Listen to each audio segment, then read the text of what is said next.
VIDVAS Learning is a product of VIDVAS Technologies Private Limited. In this session, we would go over LTE initiated service request call flow.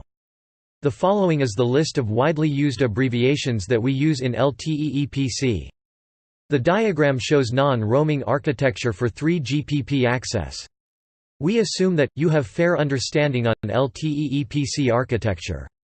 If not, please go over VIDVAS Learning LTE EPC overview video tutorial. Let us go over UE-initiated service request call flow. As UE is in ECM idle state, UE establishes RRC connection with ENB. UE sends NAS service request to ENB over RRC interface. ENB selects the MME, which has UE context based on STMSI that is received from UE over RRC interface. ENB sends NAS service request in S1AP initial UE message to MME. Authentication and NAS security mode procedures are performed, if the lifetime of the key has expired at the MME. MME sends S1AP initial context setup request to ENB, to set up complete UE context.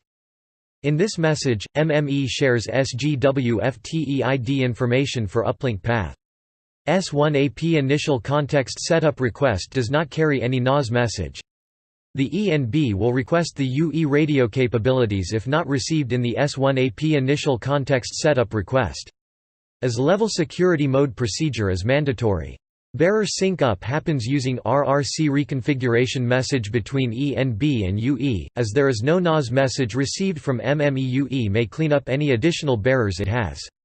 There may be a scenario where MME had deleted a few bearers locally, and was not able to communicate to UE, while UE was in idle state.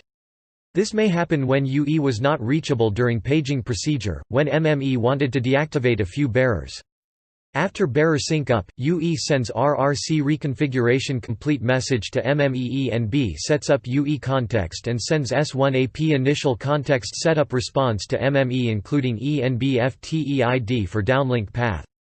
MME shares ENB FTEID for downlink with SGW in S11 modify bearer request message. SGW sends S11 modify bearer response to MME, after updating bearer context of the UE. After successful service request procedure, end-to-end data path is established.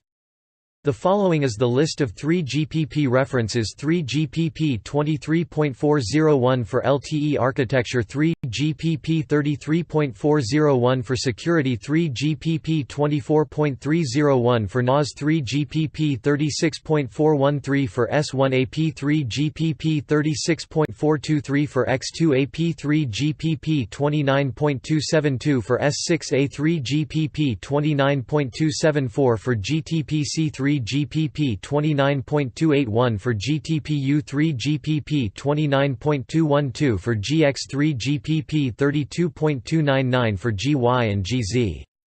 For upcoming videos, please subscribe to VIDVAS Learning channel at the following location. For any queries, please contact us at vidvaslearning@gmail.com. To know more about VIDVAS Technologies Private Limited, please visit our website www.vidvas.com. Thank you for watching.